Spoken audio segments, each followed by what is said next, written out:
એ વૈષ્ણવને ભગવત સ્મરણ.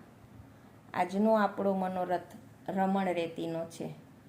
અહીંયા આપણને નાના બાળ ગોપાલ રમણ કરતા દિશે છે. અહીંયા ઠાકોરજીના બેઠકજી છે અને ઉપર બંગલા સાજેલા છે. નંદબાવાના ઘરનું આંગણું જ્યાં ઠાકોરજીએ ઘૂંટરું ચાલ્યું અને નાના નાના માતાએ ખીલોના આપ્યા છે ખેલવા માટે અને ઠાકોરજી ખેલે છે. આજુબાજુમાં પંખીઓ કિલોલ કરે છે. આ જમીનની અંદર આ જગ્યાએ નંદબાવાની ખીરક પણ છે. તો આ બાળ ગોપાલ ક્યારેક ચાલતા ચાલતા ખીરકમાં પહોંચી જાય, વાછડાઓને છોડી મૂકે, ગાયોના શિંગડામાં ટીંગાય અને ઝૂલા ઝૂલે. આવું સુખ ગૌ માતાઓને પણ બાળ ગોપાલે આપેલું છે. અહીંયા બાળ મિત્રો સાથે ઠાકોરજી આંખ મીચોલી લીલા પણ આ જ જગ્યામાં ખેલેલી છે.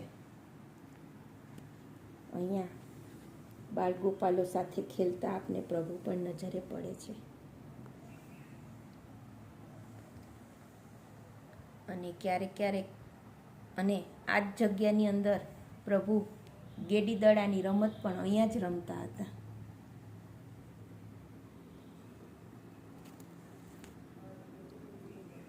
બધા ગોપ બાળકો સાથે મળીને.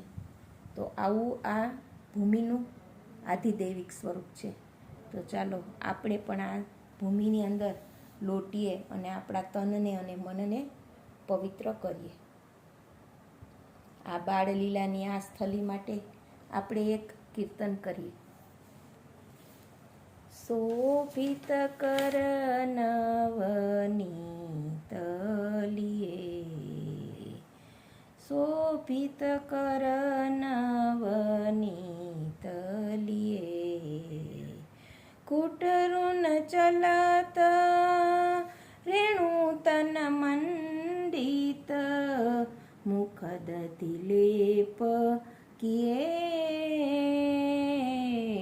શોભિત કર નવનીતલીએ. સર્વે વૈષ્ણવને ભગવત સ્મરણ.